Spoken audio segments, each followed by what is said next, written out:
Drawabox Lesson 5 focuses on animals. It looks at the similar qualities they all have, including a cranium, a rib cage and a pelvis. Then it builds on that with a sausage type body to connect the rib cage and the pelvis. Then it adds on additional masses and then the neck and then sort of balls for the shoulders and the hips, and then you kind of attach the legs on.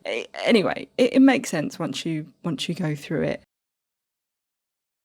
After I did the warm-up exercises, which are like these sausage blobs laying on each other, I moved on to watching the demos. Now, I didn't draw the demos this time because I struggled with them in previous lessons, and I got frustrated to the point where I just wanted to stop Drawabox altogether. So I didn't do the demos, I just went straight on to the homework. It starts off with birds, and I tried to keep them reasonably simple. I didn't do too much shading. I did get a bit frustrated with the second page of birds. I don't think they look very nice, to be honest. I think I preferred the first page.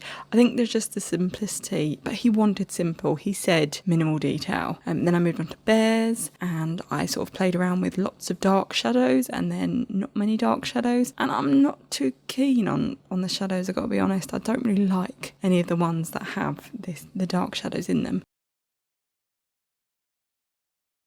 So when I move on to the squirrels, you can see I don't put as many on two of the drawings, and then I try and go dark again, and I don't like it. I don't like it, so I don't think you see that much of it moving forward. Now, in this lesson, he sort of breaks a lot of his own rules. Like, instead of sort of doing these cylinders for the legs like you did in the insects, he sort of does a flow line and makes them more gestural, or he treats them as 2D forms for like the initial shapes and then refines them, adding sort of contour curves. It just gives you new techniques again. Some of these videos are older, so maybe that's it. Maybe these are his old techniques. For the back legs, he uses cross-hatching for some of them. He just mixes it up a bit. Overall, he's just trying to reinforce a lot of the stuff he's taught you in previous lessons, such as the silhouette being really important, especially if you're doing things like fur, not to add too much detail, to make sure it's not too random, look for patterns, all of that good stuff he's talked about before.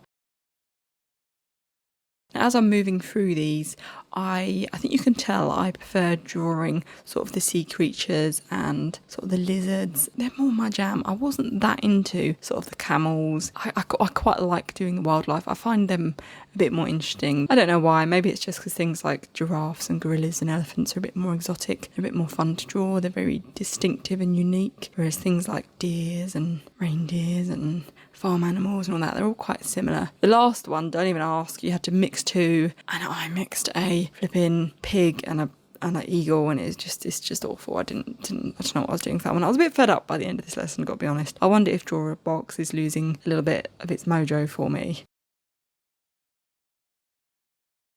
Looking at lesson 6, I don't know if I want to do lesson 6. It sounds really negative, but you have to do 250 cylinder challenge before you do it, and that's a lot of cylinders.